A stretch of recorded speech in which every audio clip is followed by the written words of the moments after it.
In this video, we will discuss the problem intersection of two arrays with duplicate elements. The problem says that we'll be given two integer arrays A and B, and we have to find the intersection of two arrays here. So the intersection of two arrays is said to be elements that are common in both the arrays. So whichever elements are common, we have to return them in the final list. You can see here, if the array is given as 1 2 1 1 3 1, and the second array is given as 3 1 3 4 1. So the common elements are basically 1 and 3. 1 and 3 are the elements which are existing in both the list here, both the arrays. So we have to return this in the final list here. I hope you got my point. Now look at the second test case as well. You can see the second test case has a lot of ones in the first array and a lot of ones in the second array as well. Now the common element is only 1, so we'll return 1 here.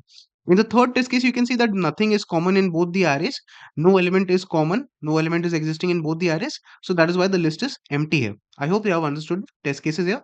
Let's try and discuss the approaches for the problem here. So let us discuss the brute force approach for this problem.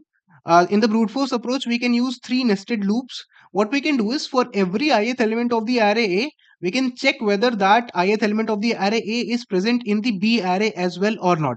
If it is present in the B array and not in the result, then we can add it in the result here. Now, what do we mean by this? Suppose that initially I'll be at this element 1. So I'll check in the array B whether this element is present or not. So this element is not present, so there is no intersection here between the element 1 in both the arrays. So that is why we'll move to the next element. Now, when I move to the next element, that is 2, we'll check for 2. Now, is 2 present in the second array? When I iterate and I check, 2 is present in the second array. Now, after that, I'll check in the result, is it present? No. So if I have found out that 2 is an intersection element and it is not present in the result, so I'll add it in the result here. So add 2 in the result. Then after this, what will happen is the next element that will be at is 3. Now for 3, in the first array, we have 3. Now we'll check for 3 whether it is present in the second array B or not. So when we iterate, we check that 3 is present in the second array. Now if 3 is present in the second array, this means that 3 is an intersection element. I have to check I have to check whether it is already there in the result or not. So if it is not there in the result, add it. So 3 is not there, so we'll add it. So this is how my intersection list is prepared. Basically for every element of the first array, I'm iterating throughout the array B, and if it is present in the array B also, then after that I am checking whether that element has been updated, whether that element has been updated in the result already or not. If it has not been updated, then update it in the result. So what is the time complexity here? If you will see, so firstly I'll be iterating through the first array, all the elements of the first array. So that is going to take order of n time for us. Then I'll be iterating through the second array, because for one particular element of the first array, I'll be iterating throughout the second array in the worst case. So I'll be iterating through a m loop here. And if suppose that the ith element of the first array that is there, for that element I'm able to find that there is a jth element in the array B which is same. Then after this, I have to iterate in the resultant array and check whether that element is already there in the result or not. So I'm iterating through the resultant array as well. In the worst case, the resultant array might consist of n elements. Correct. So this will be a nested loop, one inside the other. So the complexity will be n into m into n, which is going to be n square into m here. Now you can see what I'll be doing is I'll be declaring a resultant list here. Then after this, when I'm iterating through the first array, for every element of the first array, I'll be iterating, and I'll be also iterating through the B array. So when I'm at a particular element of the array A, I'll iterate throughout all the elements of the array B, and I'll check that if that element of the array A is the same as the element of the array B, then I'll check that if it is not there already in the result, if it is not present in the result, then I should add it in my result. Now for checking whether the element is present in the result or not, this is also going to take order of n time, because in the worst case, n elements will be present in the resultant list one by one when I'll iterate. So that is why this is going to take n into m time complexity, which is going to be very high. The space complexity will be how much? If you see in the resultant array, in the worst case, we'll be storing n elements, because if all the elements are going to intersect from the first array, then the space complexity is going to be order of n here. Okay, can we optimize this a bit more? Yes. Right now you can see that what I'm doing is I am checking that whether this common element between the first array and the second array, whether it is present in the resultant list or not, by iterating throughout the resultant list. So I'm spending order of n extra time complexity here for checking whether the common element of both the arrays is present in the result or not. So I can skip this part. I can reduce the time complexity here by using a set here, because in a set I can easily check whether that element is present in the resultant or not if I use set instead of list here. So instead of checking in list, I'll check in the set here. So what will happen in the optimal approach? You can see that for each element, this is a better approach basically, where for each element of the array A, I will check if that element is present in the array B also. So this means that there is an intersection, both the elements are common, and I have to check whether that element is present in the result or not. For checking, I'll be using a hash set here. So my checking complexity in terms of result, my checking complexity for the resultant hash set will reduce here because I'll be checking in order of one time. So what will happen here? See, firstly, what will happen is I'll declare a resultant set here. Then after this, what we will do is we'll basically iterate for all the elements of the array A. We will check whether that element is like for a particular element of the array. You have to check whether it is present in the array B or not. Now this will take order of m time for checking whether it is present in the array B or not. And if the element of the array A, if it is present in the array B as well, then this means that there is an intersection. Now all I want to check is that whether that common element is already there in the result or not.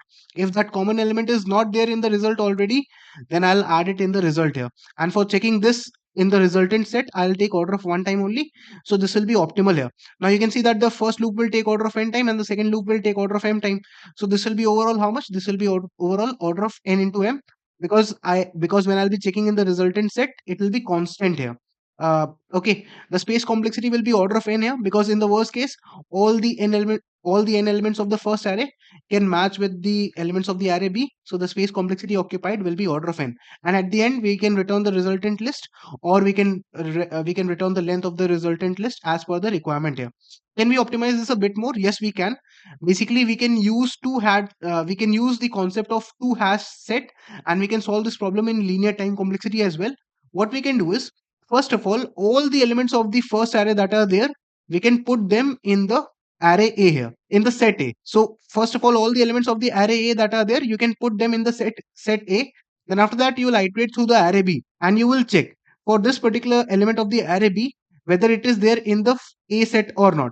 So is 3 there in the set A? 3 is there in the set A. Is it already there in the resultant list, in the resultant set? No. So add it in the resultant set. Then after that, I'll be at 4. So is 4 there in the A set also? If it is already there in the A set also, this means that this is also an intersection element here. So 4 is already there. So what I'll do is I will check, is 4 there in the resultant set? No. So add 4 as well. Then after that, I'll be at this element 5. Now is 5 there in the array A set? No. So that is why I will say that we'll not check for this element. So you can see how easily we are able to check. Firstly, we have to do what? We have to spend order of n time complexity here to insert all the elements of the array A into the A set.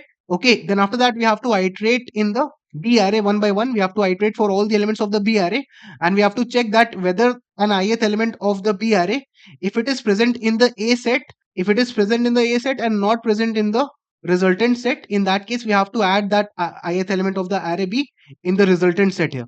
Now this will take order of m time complexity, because I'll be iterating throughout all the elements of the array B. So this will be overall order of n plus m time complexity, and the space complexity is going to be order of n, because in the worst case, what will happen?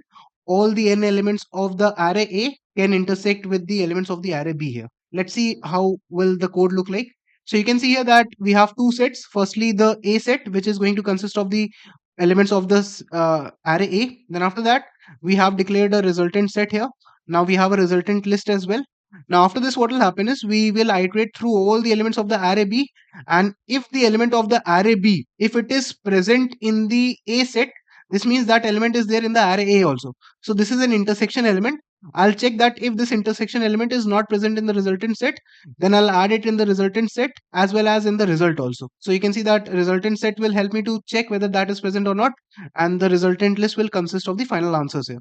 So the time complexity taken will be order of n plus m. Space complexity will be order of n here. So let's discuss the optimal approach here using only one hash set. So you can see here what I will do here is, firstly, when I'll be inserting all the elements of the array A into the set A. Then after that, what we will do here is we'll iterate through the array B here. And firstly, I'll be at this element 3. So I will check whether this element 3 is present in the set or not. So it is present in the set. So I will say that I'll insert this in the result and I'll delete it from the set here, because I've used it one time. Then I'll be at 5. Now is 5 present in the set? No, 5 is not present in the set. This means it is not present in the array A and it is not an intersection element. Then I'll be at 4. is 4 present in the set? Yes, 4 is present in the set. This means that it is an intersection element. So I need to use it. I need to add 4 in my result and then remove it from the resultant list as well.